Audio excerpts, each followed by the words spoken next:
វីដេអូនេះជារបៀបឆែកមើលក្នុង account admin របស់យើងតើខុសគោលការណ៍អ្វីខ្លះដើម្បីទៅឆែកបានបងប្អូនទៅទស្សនាជាមួយខ្ញុំដូចតទៅអញ្ចឹងរបៀបឆែកគឺយើងមកដល់ទីនេះបងប្អូនសម្រក Facebook មក Facebook របស់យើងបងប្អូនណាមិនជា page ទេណាបងប្អូនចុចលើនឹងមកដើម្បីទៅឆែកមើលមកដល់ទីនេះបងប្អូនចុចលើសញ្ញាត្រេ3រួចហើយបងប្អូនអស់ឡើងទៅលើមកដល់ទីនេះបងប្អូនចុចលើនេះជាមួយនឹងការគ្រប់គ្រងនេះរួចហើយបងប្អូនចុចមកចាំឲ្យបងប្អូនច្រឡំបន្តិចច្រឡំដៃបន្តិចបងប្អូនណាឡើងបងប្អូនចុចកន្លែងយើងដដែលមកដល់ទីនេះបងប្អូននេះបិទអបសារចូលគ្រប់គ្រងបងប្អូនចុចលើមកដើម្បីឆែកបានខ្ញុំចូលដល់អីមកអញ្ចឹងមានពី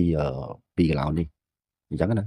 បើយើងធ្វើខុសគោលការណ៍អ្វីមួយណាបងប្អូនណាវាlạiតែផ្សាយចូលមកកន្លែងហ្នឹងអញ្ចឹងមានវីដេអូខុសគោលការណ៍របស់គេគេមានជាប់ពេលaccount របស់ខ្ញុំនេះអត់មានចប់អីទេបងប្អូនណាមិនហើយថាយើងធ្វើខុសគោលការណ៍របស់គេ